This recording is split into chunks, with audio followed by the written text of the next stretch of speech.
ಶ್ರೀ ಗುರುಭ್ಯೋ ನಮಃ. ಹರಿ ಓಂ. ಗುರುಂ ಶಿಷ್ಯೋ ನಿತ್ಯಮಭಿವಾದಯೀತ ಸ್ವಾಧ್ಯಾಯಮಿಚ್ಛೇತ್ ಶುಚಿರಪ್ರಮತ್ತಃ ಮಾನಂ ನುಕುರ್ಯಾತ್ ನಾದಧೀತ ರೋಷಮೇಷಃ ಪ್ರಥಮೋ ಬ್ರಹ್ಮಚರ್ಯಸ್ಯ ಪಾದಃ. ಬ್ರಹ್ಮಚರ್ಯ ಆಶ್ರಮವೇನಿದೆ, ಆ ಬ್ರಹ್ಮಚರ್ಯಾಶ್ರಮದ ಮೊದಲನೆಯ ಒಂದು ಅಂಶ ಏನದು ಅಂದ್ರೆ ಅದಕ್ಕೆ ಹೇಳ್ತಾರೆ, ಶಿಷ್ಯ ಗುರುಂ ನಿತ್ಯಂ ಅಭಿವಾದಯೀತ. ನಿತ್ಯದಲ್ಲಿ ಗುರುವಿಗೆ ಶಿಷ್ಯ ತಾನು ನಮಸ್ಕಾರ ಮಾಡಬೇಕು. ಅಭಿವಾದಯೇ ಅಂತ ಹೇಳಿ ಕಿವಿ ಮುಟ್ಟಿಕೊಂಡು ನಾವು ಅವರಿಗೆ ನಮ್ಮ ಗೋತ್ರ, ನಮ್ಮ ಪ್ರವರ ಹಾಗೂ ವೇದ ಮತ್ತು ಶಾಖೆ ಇವುಗಳನ್ನೆಲ್ಲ ಹೇಳಿ, ನಮ್ಮ ಜನ್ಮನಾಮವನ್ನ ಹೇಳಿ ಅವರಿಗೆ ನಾವು ನಮಸ್ಕಾರ ಮಾಡ್ತೇವೆ. ಆಚಾರ್ಯರೇ, ನಿಮಗೆ ನಾನು ದಂಡವತ್ ಪ್ರಣಾಮ ಮಾಡಿದ್ದೀನಿ, ತಾವು ನನಗೆ ಆಶೀರ್ವಾದ ಮಾಡಬೇಕು. ಇದು ನಿತ್ಯಮಭಿವಾದಯೀತ. ನಿತ್ಯದಲ್ಲಿ ಈ ನಮಸ್ಕಾರವನ್ನು ಮಾಡಬೇಕು. ನಮ್ಮ ಗೋತ್ರವನ್ನ ಹೇಳಿಕೊಂಡು ಆತ್ರೇಯ, ಆರ್ಚನಾನಸ, ಕಾಶ್ಯಪ, ಅವತ್ಸಾರ, ನೈಧ್ರುವೇತಿ ಇತ್ಯಾದಿ ಅವರವರ ಗೋತ್ರಗಳನ್ನ ಪ್ರವರವನ್ನ ಹೇಳಿ ಗುರುಗಳಿಗೆ ನಮಸ್ಕಾರ ಮಾಡಬೇಕು. ಇದು ನಮ್ಮ ಕಡೆ ಬಹಳ ಬಂದಿಲ್ಲ. ದಾಕ್ಷಿಣಾತ್ಯರಲ್ಲಿ ಯಾರಿಗೆ ಎಂದು ನಮಸ್ಕಾರ ಮಾಡಿದರೂ ಕೂಡ ಕಿವಿ ಮುಟ್ಟಿ ಗೋತ್ರ, ಪ್ರವರ, ವೇದ, ಶಾಖೆ, ಜನ್ಮನಾಮ ಇವುಗಳನ್ನು ಹೇಳಿಯೇ ನಮಸ್ಕಾರ ಮಾಡುವ ಪದ್ಧತಿ. ಅಷ್ಟು ಇಂದಿಗಾದರೂ ಅದನ್ನು ನಡೆಸಿಕೊಂಡು ಬಂದಿದ್ದಾರೆ. ನಮ್ಮಲ್ಲಿ ಗೊತ್ತೇ ಇರುವುದಿಲ್ಲ. ಗೋತ್ರ ಅಂದ್ರೆ ಏನು ಗೊತ್ತಿಲ್ಲ, ಪ್ರವರ ಅಂದ್ರೆ ಏನು ಗೊತ್ತಿಲ್ಲ. ಈ ತರಹ ಇರ್ತದೆ. ಅದನ್ನ ರೂಢಿಯಲ್ಲಿ ತಂದ್ಕೋಬೇಕು. ನಿತ್ಯಂ ಅಭಿವಾದಯೀತ ಸ್ವಾಧ್ಯಾಯಮಿಚ್ಛೇ. ನಮಸ್ಕಾರ ಮಾಡುವುದು ಮೊದಲನೇ ಕೆಲಸ. ಆಮೇಲೆ ಕೃಷ್ಣ ಹೇಳ್ತಾನೆ, ಮೊದಲನೇ ಮಾತು ತದ್ವಿಧಿ ಪ್ರಣಿಪಾತೇನ. ಮೊದಲಿಗೆ ಗುರುಗಳಿಗೆ ನಮಸ್ಕಾರ ಮಾಡು, ಸಾಷ್ಟಾಂಗ ನಮಸ್ಕಾರ ಮಾಡು. ನಮ್ಮ ಉತ್ತರ ಕರ್ನಾಟಕದಲ್ಲಂತೂ ಕೆಲವರಲ್ಲಿ ಇಷ್ಟು ಸಂಕೋಚವಾಗಿದೆ, ನೆಲದ ಧೂಳಿಯನ್ನು ಜಾಡಿಸುವಂತೆ ಕೈ ಅಲ್ಲಾಡಿಸ್ತಾರೆ, ಕೆಳಗೆ ಬಾಗುತ್ತಾರೆ, ಕೈ ಜಾಡಿಸಿ ಬಿಡ್ತಾರೆ. ಅದು ನಮಸ್ಕಾರ. ನೆಲ ಮುಟ್ಟಿದ್ರೆ ನಮಸ್ಕಾರ ಅಂತ ಯಾರು ಹೇಳಿದ್ರು ನನಗಂತೂ ಗೊತ್ತಿಲ್ಲ. ಮೈ ಬಾಗಬೇಕು, ಮೊಣಕಾಲು ಬಾಗಬೇಕು, ಕೆಳಗೆ ಬಾಗಿ ನಮಸ್ಕಾರವನ್ನು ಮಾಡಬೇಕು. ಅದು ಬಿಟ್ಟು ನೆಲ ಮುಟ್ಟುವುದು ಇದು ನಮಸ್ಕಾರವಲ್ಲ. ಹಾಗೆ ನಮಸ್ಕಾರ ಮಾಡುವುದು ಅಗೌರವದ ನಮಸ್ಕಾರ, ಬಿಟ್ಟಿ ಬೇಸರಿಕೆಯಿಂದ ಮಾಡುವ ನಮಸ್ಕಾರ. ಸ್ವಾಧ್ಯಾಯಮಿಚ್ಛೇತ್ ಶುಚಿರಪ್ರಮತ್ತಃ. ಶುಚಿಯಾಗಿ ಇದ್ದು ಅಪ್ರಮತ್ತನಾಗಿ, ಎಚ್ಚರ ಮೈ ಮರೆತು ಇರದೆ ಮಲಗುವುದಾಗಲಿ, ಹರಟೆಯಾಗಲಿ, ಭೋಗಗಳಲ್ಲಾಗಲಿ, ಕೆಲಸವಿಲ್ಲದೆ ಕೆಲಸ ಮಾಡುತ್ತಾ ಆಗಲಿ ಮೈ ಮರೆತು ಇರ್ತಕ್ಕದ್ದಲ್ಲ. ಇರದೆ ಶುಚಿಯಾಗಿ ಸ್ವಾಧ್ಯಾಯಮಿಚ್ಛೆ.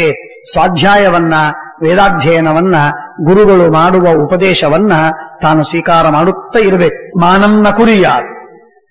ವಿನಾಕಾರಣ ಸೊಕ್ಕಿಗೆ ಬರಬಾರದು, ಅಹಂಕಾರ ಪಡಬಾರದು. ಮಾನಂ ನ ಕುರಿಯ. ಅಹಂಕಾರ ಪಡದೆ, ಅಭಿಮಾನಿಯಾಗದೆ ಇರಬೇಕು. ನಾದಧೀತ ರೋಷಂ. ಸಿಟ್ಟು ತಂದುಕೊಳ್ಳಬಾರದು. ಮನಸ್ಸಿನಲ್ಲಿ ತಾನು ಸಿಟ್ಟು ತಂದುಕೊಳ್ಳಬಾರದು. ಗುರುಗಳ ಅಥವಾ ಇನ್ಯಾವುದೇ ವಿಷಯದಲ್ಲಿ ತಾನು ಸಿಟ್ಟು ತಂದುಕೊಳ್ಳಬಾರದು. ನಾದಧೀತ ರೋಷಂ ಏಷ ಪ್ರಥಮೋ ಬ್ರಹ್ಮಚರ್ಯಸ್ಯ ಪಾದಃ. ಇದು ಮೊದಲಿನ ಬ್ರಹ್ಮಚಾರಿಯ ಒಂದು ಕರ್ತವ್ಯ. ಶಿಷ್ಯವೃತ್ತಿ ಕ್ರಮೇಣೈವ ವಿದ್ಯಾಮಾಪ್ನೋತಿ ಯಶುಚಿ ಬ್ರಹ್ಮಚರ್ಯ ವ್ರತಸ್ಯಾಸ್ಯ ಪ್ರಥಮ ಪಾದ ಉಚ್ಯತೆ. ಬಹಳ ಮಹತ್ವದ್ದು. ಶಿಷ್ಯ ಇರಬೇಕಾದ ಕ್ರಮವಿದೆ. ಆ ಶಿಷ್ಯ ಹೇಗಿರಬೇಕು ಆ ಕ್ರಮದಲ್ಲಿ ಇದ್ರೆ ಅದು ವಿದ್ಯೆಗೆ ಅತಿಯಾಗಿ ಪುಟ ಕೊಡುತ್ತದೆ, ವಿಶೇಷವಾಗಿ ಲಾಭವನ್ನು ಕೊಡುತ್ತದೆ. ಈಗ ವಿದ್ಯಾ ಶಿಷ್ಯ ವೃತ್ತಿ ಪೂರ್ಣ ನಶಿಸಿ ಹೋಗಿದೆ. 100% ನಶಿಸಿ ಹೋಗಿದೆ. ಅಂದ್ರೆ ಗುರುಗಳು ವಿದ್ಯಾರ್ಥಿ ಶಿಷ್ಯ ಇಬ್ಬರೂ ಸಮಾನ ಸ್ಕಂಧರು, ಸ್ನೇಹಿತರು ಅಂತನ್ನುವಂತೆ ಕಾಲೇಜುಗಳಲ್ಲಿ, ಶಾಲೆಗಳಲ್ಲಿ ವರ್ತನೆ. ಅಷ್ಟು ರೀತಿಯಲ್ಲಿ ಅವರನ್ನ ವಿರೋಧ ಮಾಡುವುದಕ್ಕೆ, ಅವಮಾನ ಮಾಡುವುದಕ್ಕೆ, ತಿರಸ್ಕಾರ ಮಾಡುವುದಕ್ಕೆ, ಯಾವುದಕ್ಕೂ ಹೇಸಿಕೆ ಇಲ್ಲದೆ ಇದ್ದಂತೆ ಇರುವಂತಹದ್ದು. ಗುರುಕುಲಗಳಲ್ಲಿ ಇದು ಸಾಕಷ್ಟು ಮಟ್ಟಿಗೆ ಉಳಿದಿದೆ. ಮಾನ, ಗೌರವ, ವಿನಯ, ವಿಶ್ವಾಸ, ಆಜ್ಞಾ ಪರಿಪಾಲನೆ ಇತ್ಯಾದಿಗಳು ಇದೆ. ಅಲ್ಲೂ ಅನೇಕ ಕಡೆಗೆ ಲೋಪವಾಗಿದೆ. ಅನೇಕ ಗುರುಕುಲಗಳಲ್ಲಿ ಈ ತರಹ ಇಲ್ಲ. ಯಾಕೆ ಅಂತಂದ್ರೆ ಯಾರೋ ಹಣ ಕೊಡ್ತಾರೆ, ಯಾರೋ ನಡೆಸ್ತಾರೆ, ಗುರುಗಳು ಬಂದು ಪಾಠ ಹೇಳ್ತಾರೆ, ಇವ್ರಿಗೆ ಯಾಕೆ ನಾವು ಬೆಲೆ ಕೊಡಬೇಕು, ಇವರು ಎಷ್ಟರವರು, ಇವರಿಲ್ಲ ಅಂದ್ರೆ ಇನ್ನೊಬ್ರು ಬರ್ತಾರೆ ನಮಗೆ ಅಂತ ಅನ್ಕೊಂಡು ಇನ್ನನೇಕ ಗುರುಕುಲಗಳಲ್ಲಿ ಈ ತರಹ ನಡೀತಾ ಇರ್ತದೆ. ಇದೆಲ್ಲ ಇರ್ಲಿ. ಹೇಳೋ ತಾತ್ಪರ್ಯವೇನು ಅಂದ್ರೆ ಇದರೊಳಗೆ ಗುರುವೃತ್ತಿಯೊಳಗೆ, ಶಿಷ್ಯವೃತ್ತಿಯೊಳಗೆ ಒಂದೇನು ಮಾಧ್ಯಮ ಮುಖ್ಯವಾದದ್ದು ಅಂತಂದ್ರೆ, ಶಿಷ್ಯ ಮನೆ ಮನೆಗೆ ಹೋಗಿ ಭಿಕ್ಷೆಯನ್ನು ಬೇಡಿ ತಂದು ಗುರುಗಳಿಗೆ ಒಪ್ಪಿಸಿ ಊಟ ಮಾಡುವುದು. ಇದು ಅತೀ ಪ್ರಧಾನವಾಗಿರುವಂತಹ ಒಂದು ಅಂಶ. ಇದು ಅತ್ಯಂತ ಮಹತ್ವದ ಒಂದು ಅಂಶ. ಇದು ಬಹಳವಾಗಿ ಲೋಪವಾಗಿದೆ. ಇದನ್ನು ನಮ್ಮ ಪೂಜ್ಯ ಆಚಾರ್ಯರು ಇದನ್ನ ಒಟ್ಟಾರೆ ಗಟ್ಟಿಯಾಗಿ ಸ್ಥಾಪನೆ ಮಾಡಿದರು. ಅಂದಿನಿಂದ ಪೂಜ್ಯ ಕೃಷ್ಣಾಚಾರ್ಯರು ಅಶ್ವತ್ಥಾಮಾಚಾರ್ಯರನ್ನ ಆರಂಭ ಮಾಡಿಕೊಂಡು ಜೈತೀರ್ಥಾಚಾರ್ಯರು ಅಥವಾ ಮಧ್ವಾಚಾರ್ಯರನ್ನ ಮಧ್ಯದಲ್ಲಿ ಇಟ್ಟುಕೊಂಡ್ರೆ, ಸತ್ಯಾತ್ಮತೀರ್ಥ ಅಂತಹ ಸರ್ವಜ್ಞಾಚಾರ್ಯರು ಕೂಡ ಪೂರ್ವಾಶ್ರಮದಲ್ಲಿ ಮತ್ತೆ ಮನೆ ಮನೆಗೆ ಹೋಗಿ ಅಕ್ಕಿ ಬೇಳೆ ತಂದು ಮನೆಗೆ ತಂದು ಅದನ್ನ ವಿದ್ಯಾಪೀಠದ ಎಲ್ಲ ವಿದ್ಯಾರ್ಥಿಗಳಿಗೂ ಗುರುವೃಂದ ಶಿಷ್ಯವೃಂದ ಎಲ್ಲರಿಗೆ ಭೋಜನಾದಿಗಳ ವ್ಯವಸ್ಥೆ. ಇದೇನ್ ಕ್ರಮವಿದೆ, ಇದು ಮನುಷ್ಯನ ಶುದ್ಧ ಬುದ್ಧಿಯನ್ನು ಕೊಡುವುದಕ್ಕೆ ಕಾರಣವಾಗಿದೆ. ಶುದ್ಧ ಬುದ್ಧಿಯನ್ನು ಕೊಡುವುದಕ್ಕೆ ಕಾರಣ. ಇದನ್ನು ಮರಿಬೇಡಿ, ಯಾರೂ ಮರಿಬೇಡಿ. ನಿಮ್ಮ ಮನೆಗೆ ಬಂದ ಬ್ರಾಹ್ಮಣನಿಗೆ ಹಿಡಿಯಕ್ಕೆ ಹಾಕಿ, ಆದ್ರೆ ಹಾಕದೆ ನಮಗಾಗುವುದಿಲ್ಲ. ನೀವು ಹಾಕುವುದಿಲ್ಲ ಅಂತ ನಾನು ಹೇಳ್ತಾ ಇಲ್ಲ. ಹೇಳುವ ತಾತ್ಪರ್ಯವೇನು ಅಂದ್ರೆ, ವಿದ್ಯಾರ್ಥಿಗಳು ಶಿಷ್ಯರಾಗಿ ಇರುವಾಗ, ವಿದ್ಯಾರ್ಥಿಯಾಗಿ ಇರುವಾಗ ಗುರುಕುಲದಲ್ಲಿ ಕೊನೆ ದಿನದವರೆಗೆ ಶಿಷ್ಯವೃತ್ತಿಯನ್ನು ಪರಿಪಾಲಿಸಬೇಕು. ಶಿಷ್ಯವೃತ್ತಿಯನ್ನು ಪರಿಪಾಲಿಸುವ ಶಿಷ್ಯನಿಗೆ, ವಿದ್ಯಾರ್ಥಿಗೆ ವಿದ್ಯೆ ಪರಿಪೂರ್ಣವಾಗಿ ಸಮೃದ್ಧವಾಗಿ ಅವನ ಯೋಗ್ಯತೆಯನ್ನ ತುಂಬುವಷ್ಟು ಆ ವಿದ್ಯೆಯನ್ನು ಕೊಡ್ತದೆ. ನಾನು ಒಂದು ಮಾತು, ನನಗೆ ಅನಿಸಿದ ಮಾತನ್ನು ನಾನು ಹೇಳ್ತೇನೆ. ಅಮಾನಿತ್ವಂ ಅದಂಭಿತ್ವಂ ಅಹಿಂಸಾ ಕ್ಷಾಂತಿ ಆರ್ಜವಂ ಆಚಾರ್ಯೋಪಾಸನಂ ಶೌಚಂ ಸ್ಥೈರ್ಯಂ ಆತ್ಮವಿನಿಗ್ರಹ ಇತ್ಯಾದಿಯಾಗಿ 13ನೇ ಅಧ್ಯಾಯದಲ್ಲಿ ಶ್ರೀಕೃಷ್ಣ ಪರಮಾತ್ಮ ಜ್ಞಾನ ಸಾಧನಗಳನ್ನ ಹೇಳ್ತಾನೆ. ಅಪರೋಕ್ಷ ಜ್ಞಾನ ಸಾಧನಗಳು, ಜ್ಞಾನದ ಅಭಿವೃದ್ಧಿಗೆ ಕಾರಣಗಳು ಏನು ಅಂತನ್ನುವುದನ್ನ ಕೃಷ್ಣ ಹೇಳ್ತಾನೆ. ಕೃಷ್ಣ ಹೇಳಿದ ಒಂದನ್ನೇ ಈ ವರ್ಷ ಒನ್ ಪಾಯಿಂಟ್ ಪ್ರೋಗ್ರಾಮ್ ಒಂದೇ ಒಂದು, ಈ ವರ್ಷ ಒಂದನ್ನ ಅನುಷ್ಠಾನ ಮಾಡುವುದು ಅಂತಿಟ್ಕೊಂಡು ಅದನ್ನೇ ಅನುಷ್ಠಾನ ಮಾಡಿ ಒಂದು ವರ್ಷ. ನಾನು ನಿಮ್ಗೆ ಪ್ರಮಾಣವಾಗಿ ಹೇಳ್ತೇನೆ, ನನಗನಿಸಿದ ಮಾತು, ನನಗೆ ತಕ್ಕ ಮಟ್ಟಿಗೆ ಅನುಭವದಿಂದ ಏನೋ ಅನೇಕ ಕಡೆಗೆ ಸನ್ನಿವೇಶಗಳನ್ನು ನೋಡಿದಾಗ, ಸಂದರ್ಭಗಳನ್ನು ನೋಡಿದಾಗ ಹೀಗೆ ನಮಗೆ ಸ್ಫುಟವಾಗಿ ತೋರುವಂತಹ ಮಾತೇನು ಅಂತಂದ್ರೆ, ಅಲ್ಲಿ ಹೇಳಿದ ನಿಯಮಗಳನ್ನ ಪಾಲನ ಮಾಡಿದಾಗ ನಮಗೆ ಜ್ಞಾನಾಭಿವೃದ್ಧಿಯಾಗುವುದು ಖಂಡಿತ. ಇವು ಜ್ಞಾನಕ್ಕೆ ಸಾಧನ ಹೇಗೆ ಅಂತ ನೀವು ಕೇಳಬೇಡಿ.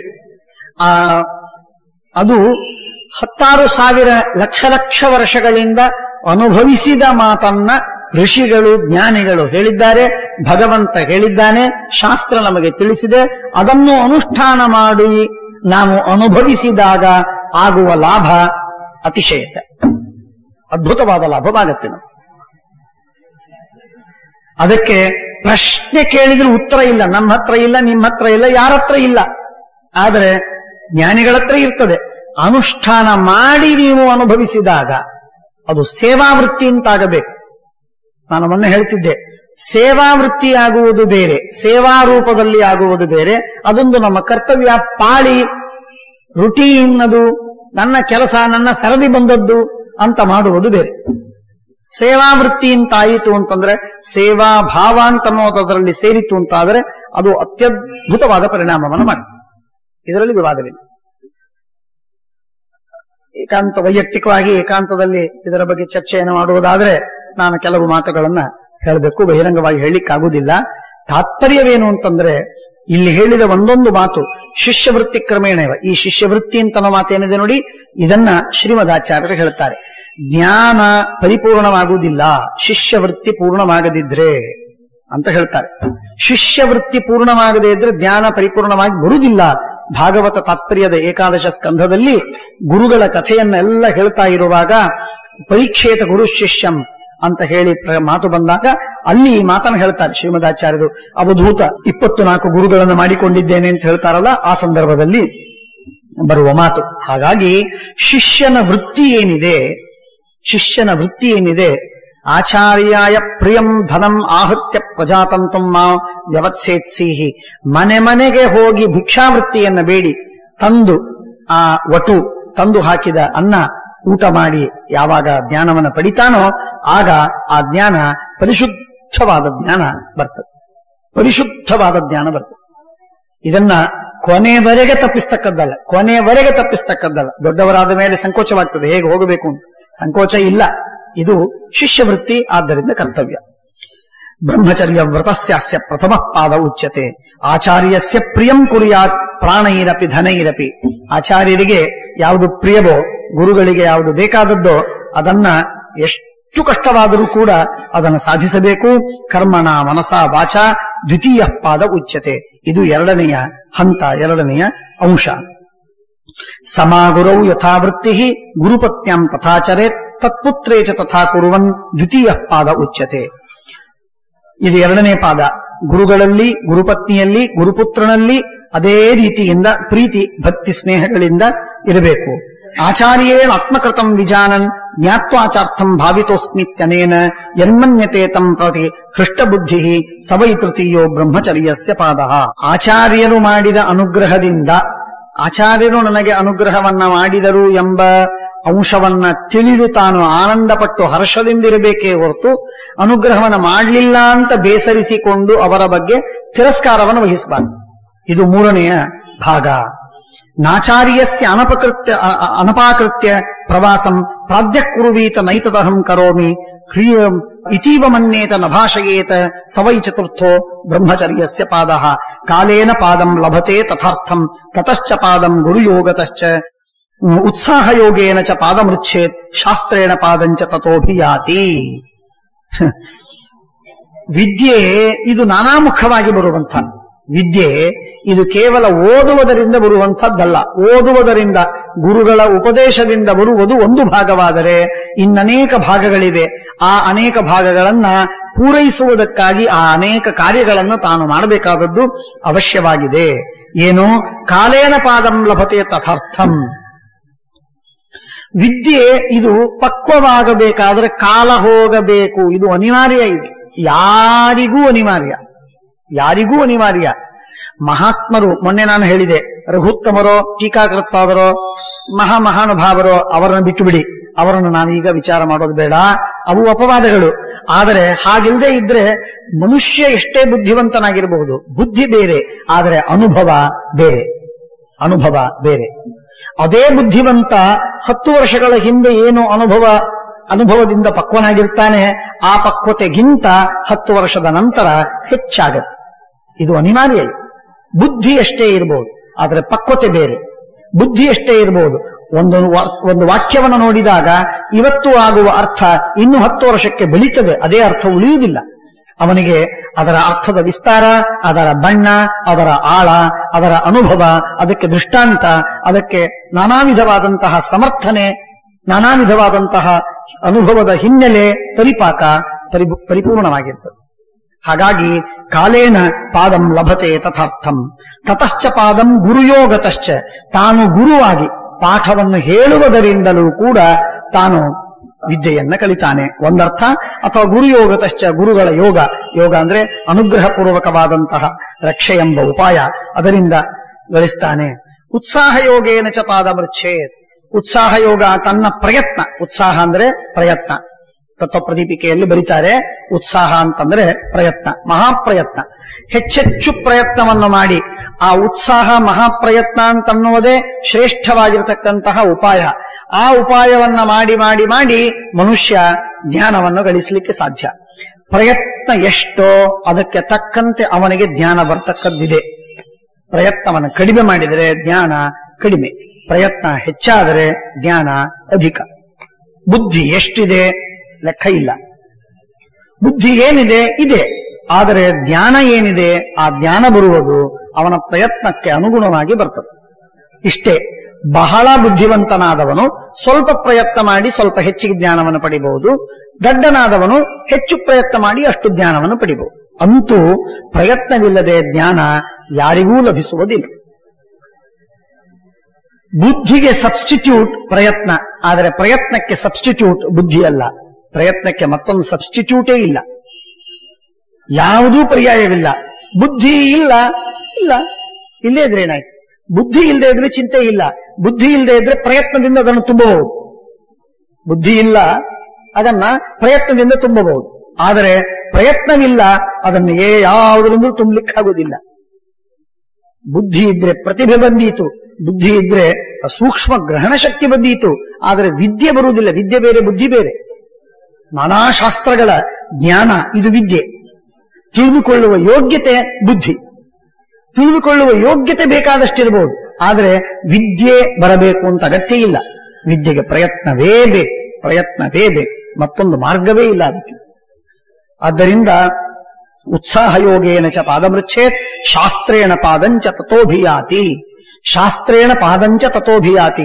ಶಾಸ್ತ್ರೇಣ ಅಂದ್ರೆ ಶಾಸ್ತ್ರವನ್ನು ರಚನೆ ಮಾಡುವುದರಿಂದ, ಅಥವಾ ಶಾಸ್ತ್ರ ಅಂದ್ರೆ ಉಪದೇಶ, ಶಾಸನ ಮಾಡುವುದರಿಂದ, ಉಪದೇಶ ಮಾಡುವುದರಿಂದ ಪಾದಂ ತಥೋಭಿಯಾತಿ. ಪಾದ ಒಂದು ಅಂಶವನ್ನ ಮತ್ತೆ ಅದರಿಂದ ಪಡಿತಾನೆ. ಧರ್ಮಾದಯೋ ದ್ವಾದಶಯಸ್ಯ ರೂಪಂ ಅನ್ಯಾನಿ ಚಂಗಾನಿ ತಥಾ ಬಲಂಚ ಆಚಾರ್ಯ ಯೋಗೇ ಫಲತೀತಿ ಚಾಹುಹು ಬ್ರಹ್ಮಾರ್ಥ ಯೋಗೇನ ಚ ಬ್ರಹ್ಮಚರ್ಯಂ. ಪರಮಾತ್ಮನ ಧ್ಯಾನವನ್ನು ಮಾಡಿ ಅವನು ಒಳ್ಳೆ ಸಿದ್ಧಿಯನ್ನು ಪಡೀಲಿಕ್ಕೆ ಸಾಧ್ಯ. ಅವನ ಧರ್ಮಾದಿ ಏನು ಹಿಂದೆ ಹೇಳಿದ ದ್ವಾದಶ ವ್ರತಗಳನ್ನು ಹೇಳಿದ್ದಾರೆ, 12 ಗುಣಗಳು. ಆ 12 ಗುಣಗಳು ಕೂಡ ಅವು ಪಕ್ವವಾಗಿ ಫಲವನ್ನು ಕೊಡುವಂತಹದ್ದು ಪ್ರಾರಂಭದಲ್ಲಿ ಕೊಡುವುದಿಲ್ಲ. ಈ ಸಣ್ಣ ವಯಸ್ಸಿನಲ್ಲಿ ಕೇವಲ ಧರ್ಮವನ್ನು ಮಾಡುವುದಾದೀತು. ಆದರೆ ಅದು ವಯಸ್ಸಾದ ಮೇಲೆ ಅವನು ಆಚಾರ್ಯನಾದಾಗ, ಗುರುವಾದಾಗ ಅವೆಲ್ಲ ಫಲ ಕೊಡುವುದಕ್ಕೆ ಪ್ರಾರಂಭವಾಗ್ತದೆ. ಎಷ್ಟೆಷ್ಟು ನಾವು ಯಾವ ಬೀಜವನ್ನು ಬಿತ್ತೇವೋ ಅಷ್ಟಷ್ಟು ತಕ್ಕಂತೆ ಅದಕ್ಕೆ ತಕ್ಕಂತೆ ನಮಗೆ ಫಲ ಸಿಗುವುದಿದೆ. ಅದು ಬೇವಿನ ಹಣ್ಣು ಕಾಯಿ ಸಿಗಬಹುದು, ಮಾವಿನ ಹಣ್ಣು ಸಿಗಬಹುದು. ನಾವು ಬಿತ್ತಿದ್ದಕ್ಕೆ ತಕ್ಕಂತೆ ನಮಗೆ ಫಲ ಸಿಗುವುದು ನಿಶ್ಚಿತ. ಏವಂ ಪ್ರವೃತ್ತೋ ಯದುಪಾಲಭೇತ ವೈ ಧನಮಾಚಾರ್ಯಾಯ ತದನು ಪ್ರಯಚ್ಛೇತ್. ಹೀಗೆ ಮಾಡಿದ ವ್ಯಕ್ತಿ ಸಾಧನೆಯನ್ನು ಮಾಡುವಾಗ ಏನೇನನ್ನು ಹೊಂದುತ್ತಾನೋ ಆ ವಿಧವಾದಂತಹ ನಾನಾ ವಿಧವಾದಂತಹ ಏನನ್ನ ಪಡಿತಾನೆ, ಐಶ್ವರ್ಯವನ್ನ, ಹಣವನ್ನ, ಸಂಪತ್ತನ್ನ ಪಡಿತಾನೆ. ಅದನ್ನ ಧನಂ ಆಚಾರ್ಯಾಯ ತನೋ ಪ್ರಯಚ್ಛೆ. ಆಚಾರ್ಯರಿಗೆ ಆ ಧನವನ್ನ, ಆ ಐಶ್ವರ್ಯವನ್ನ, ಸಂಪತ್ತನ್ನ ಕೊಟ್ಟು ಸಮರ್ಪಿಸಬೇಕು. ಸತಾಂ ವೃತ್ತಿಂ ಬಹುಗುಣಾಮೇವಮೇತಿ ಗುರೋಃ ಪುತ್ರೇ ಭವತಿ ಚ ವೃತ್ತಿರೇಷ. ಏವಂ ವರ್ತನ್ ಸರ್ವತೋ ವರ್ಧತೀಹ ಬಹೂನ್ ಪುತ್ರಾನ್ ಲಭತೆ ಚ ಪ್ರತಿಷ್ಠಾಂ ವರ್ಷಂತಿ ಚಾಸ್ಮೈ ಪ್ರದಿಶೋ ದಿಶಶ್ಚ ವಸತ್ಯಸ್ಮಿನ್ ಬ್ರಹ್ಮಚರ್ಯೇ ಜನಾಶ್ಚ. ಏವಂ ವಸನ್ ಸರ್ವತೋ ವರ್ಧತೀಹ.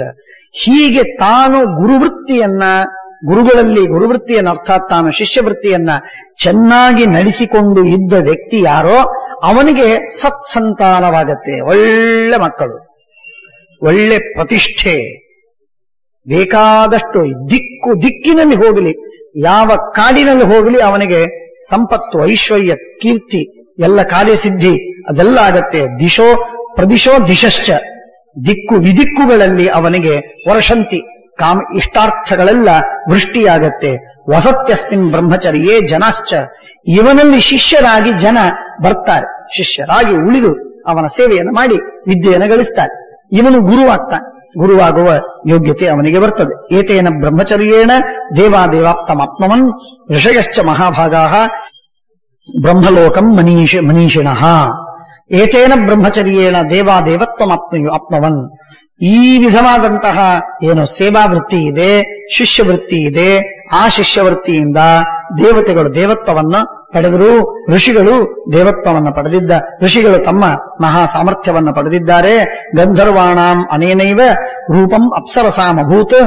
ಈ ವಿಧವಾದಂತಹ ಶಿಷ್ಯವೃತ್ತಿಯನ್ನ ಇಟ್ಟುಕೊಂಡದ್ದಕ್ಕೇನೆ ನಾನಾ ವಿಧವಾಗಿರುವಂತಹ ಮತ್ತೆ ಗಂಧರ್ವರಾಗಲಿ, ಋಷಿಗಳಾಗಲಿ, ದೇವತೆಗಳಾಗಲಿ, ಸೂರ್ಯ, ಚಂದ್ರ ಇತ್ಯಾದಿಗಳು ತಮ್ಮ ತಮ್ಮ ಸ್ಥಾನಮಾನವನ್ನ ಪಡೆದಿದ್ದಾರೆ. ಆದ್ದರಿಂದ ಅಂತವಂತ ಕ್ಷತ್ರಿಯತೆ ಜಯಂತಿ ಲೋಕಾಂಜನ ಕರ್ಮಣ ನಿರ್ಮಲೇನ ಬ್ರಹ್ಮೈವ ವಿದ್ವಾಂತೇನ ಚಾಭ್ಯೇತಿ ಸರ್ವಂ ನಾಣ್ಯಃ ಪಂಥಾಃ ಅಯನಾಯ ವಿದ್ಯತೆ. ಬ್ರಹ್ಮೈವ ವಿದ್ವಾಂತೇನ ಚಾಭ್ಯೇತಿ ಸರ್ವಂ. ಬ್ರಹ್ಮನನ್ನ ತಿಳಿದವ ಬ್ರಹ್ಮನನ್ನ ಹೊಂದುತ್ತಾನೆ. ಬ್ರಹ್ಮಜ್ಞಾನವನ್ನು ಪಡೆದವ ಬ್ರಹ್ಮನನ್ನ ಪಡಿತಾನೆ. ಬ್ರಹ್ಮಜ್ಞಾನವನ್ನು ಗಳಿಸದಿದ್ದವ ಎಂದೆಂದಿಗೆ ಬ್ರಹ್ಮನನ್ನ ಪಡೆಯಲು ಸಾಧ್ಯವಿಲ್ಲ. ಆದ್ದರಿಂದ ನಾಣ್ಯಃ ಪಂಥಾಃ ಅಯನಾಯ ವಿದ್ಯತೆ. ಬೇರೆ ದಾರಿ ಮತ್ತೊಂದಿಲ್ಲ. ಯಾವ ಸಾಧನೆ, ಎಷ್ಟು ಪರೋಪಕಾರ ಮಾಡಿದರು, ಎಷ್ಟು ಯಜ್ಞಯಾಗಗಳನ್ನು ಮಾಡಿದರು, ಎಷ್ಟು ತಪಸ್ಸನ್ನ ಆಚರಿಸಿದರೂ ಭಗವತ್ ಪ್ರಾಪ್ತಿ ಆಗುವುದಿಲ್ಲ. ಭಗವಂತನ ಪ್ರಾಪ್ತಿ ಜ್ಞಾನದಿಂದಲೇ, ಭಗವಂತನ ಜ್ಞಾನ ಭಕ್ತಿ ಅವುಗಳಿಂದಲೇ ಸಾಧ್ಯ.